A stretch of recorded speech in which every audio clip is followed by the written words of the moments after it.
So anyway, this is all anecdotal stuff.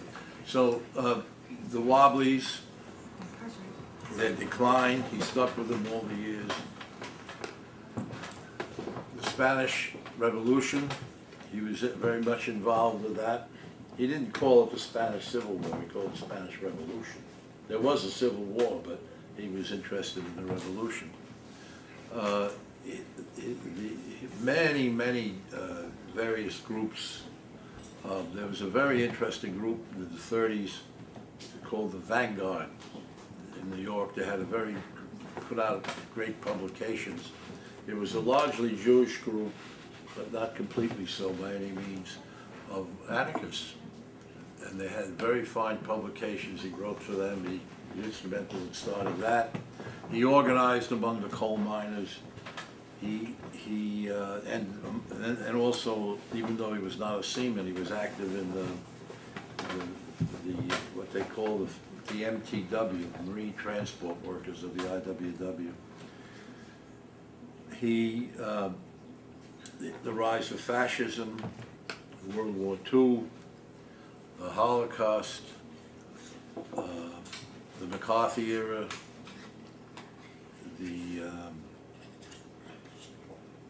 Cold War, the 60s, 70s, 80s, right up to his death in 1990. So there's over 70 years of activism in the anarchist and the radical movement. He was a poor boy who came from Russia. He became here at 3 years old. But what happened is my grandfather, they came from a little plot. It's not Russia proper. It's what they call White Russia, if you know the difference, Belarus. Mm-hmm. And it was a little. The Jewish word for it is shtetl. It means a tiny community. But they weren't like dog patches. Like if you saw the Fiddler on the Roof, any of you saw that as a kid, and they show you this very rural. They were not like that. They were like very cultivated little places, hard to explain. A lot of culture to it. Mark Chagall, and it's next to the city of Vitebsk, which was a city quite larger, and it was all destroyed by the Nazis. There's nothing left.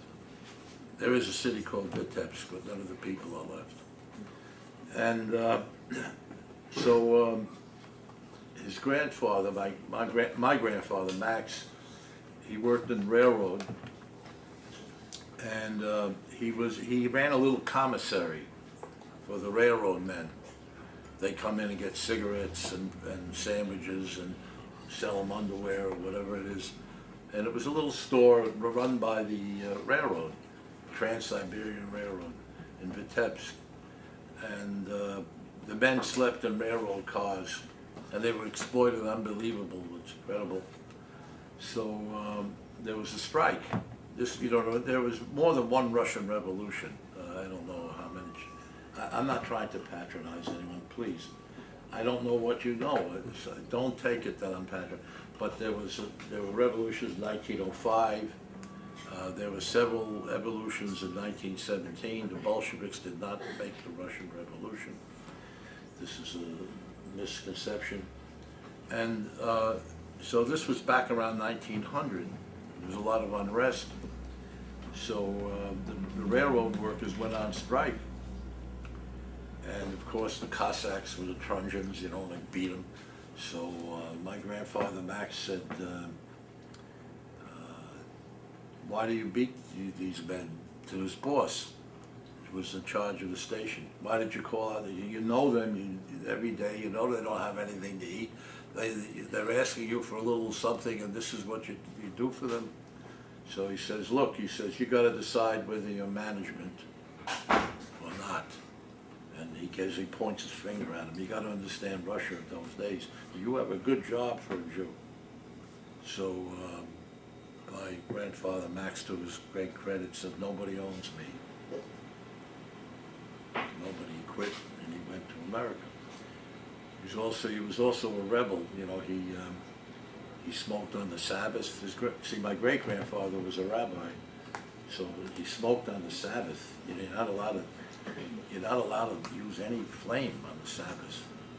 That's why if you come to New York in certain elevators, the elevators are preset because you can't press the button because that's electricity and that's a fire. No fire, no work, no labor on the Sabbath.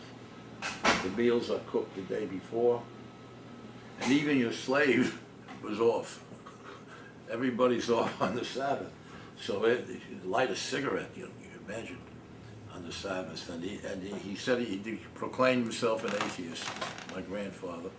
And he come to America, and he was an atheist. Wouldn't go to shul or anything, except when he slept. So he'd snore, you know. And in between the snores, there was the Hebrew prayers. He'd recite the Hebrew prayers in his sleep while he was...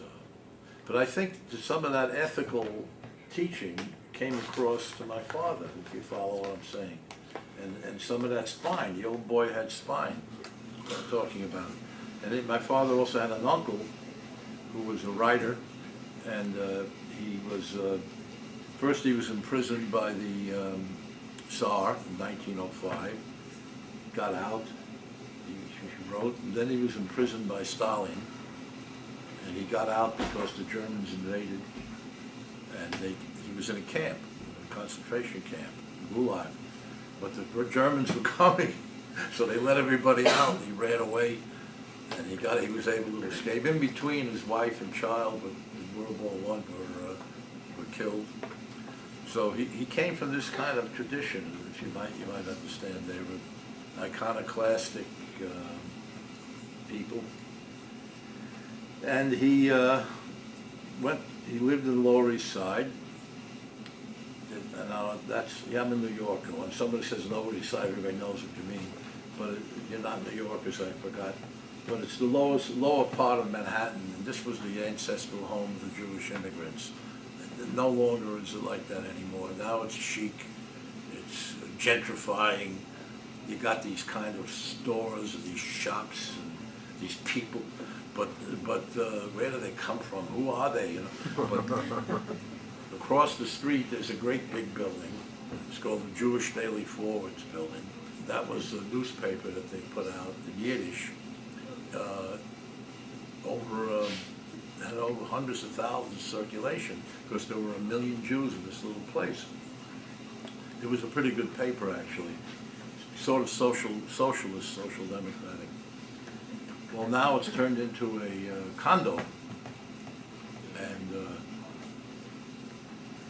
there's a little cafe next to the condo, and the guy's parents said, "Oh, my son just," a fellow was eating there with his wife from the Midwest. They said, "Oh, my son just bought a space in the condo. He works for Goldman Sachs." That kind of place. What's her name? Tatum O'Neill bought a place there.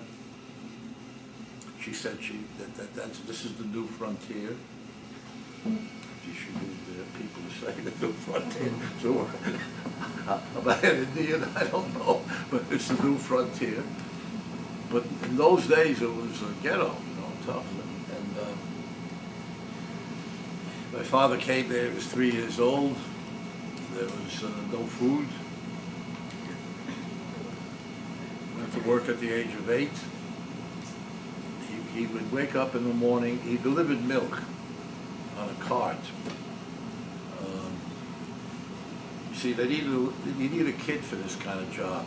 He'd bring the milk bottles in, take the milk bottles out in the hall. They used to have dumbwaiters, they called them, the police system for the different departments, and people, when they're finished with their milk bottles, they would lower them down into the hall, and he would have to pick them up and carry them back and take them milk. He was a little boy, he was 8 years old. So he was before school, then he'd go to school, and then after school. And on Saturdays and Sundays he worked. I think he made $4 a week or something like this.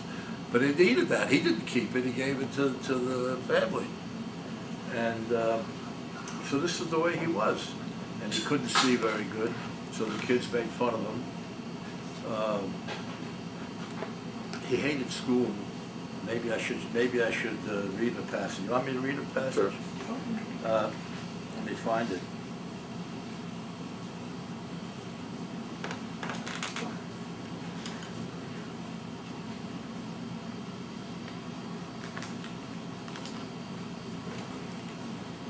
You'd walk through the halls and hear the bedlam coming from the rooms. Ouch, leave me alone, you bastard. Whoop, you could hear the rod come down. This is my father, by the way. This is not mine. He wrote this. Children would run out the room screaming, and their teachers, who were like prison guards, would drag them back in by the ear. You sat on benches and recited things by rote. The teacher would walk behind you with the rod. You had to look straight ahead. You never knew when the rod would come down on you, and if you had to open your hands for it in front of the room. The object was to break the child's spirit, to make an obedient citizen. See, already he understood things, but he wrote about this. And so what happened is a couple of things. He was rebellious, so at the age of 11, his father took him to, or maybe he was 12, I don't know, something like this. His father took him to a friend of his, and he said to him in Yiddish, "This is my son Sam, make him a painter, house painter. If he gives you any trouble, kick him in the ass." And he walked away. My father used to make it, he had a great sense of humor, my father. And he said, that was my life adjustment. And he put him to work painting, taught him how to paint. He loved to paint. He actually was very proud of that he was a craftsman. He'd walk into the room and he'd touch the walls and he'd put his hands across, fingers across to what kind of paint job it was. And he was very proud of the fact that he was a working man. But this is what he did. So after a few years of that, he ran away. No one knew what happened to him. He just vanished. They thought he was killed. You don't remember, this was a teen ghetto and crime and all kinds of stuff. No one heard from him. No one knew what happened to him. No one gave a shit except the family. Everybody thought he was dead. And then there was a postcard sent, and it said, "Dear Ma," my grandmother answered, took the mailbox, you know. "Dear Ma, I'm in China." Shmuel, that was his Jewish name, Shmuel. She fainted. She had blood rushed to her head. She thought he was dead, you know. So what he did was he hopped freights across the United States. He was a kid. Ended up in San Francisco and got a job shoveling coal on a ship and took him to Shanghai. Amazing character, my father. Came back. He said he was popular for as long as his money lasted. He had a money belt. Took a taxi. You know, you can imagine this poor kid with a taxi. He was so rich. And in a week or two, his money came out. He was no longer popular. So he was this kind of a fellow, and he was a rebel. He was a rebel, and he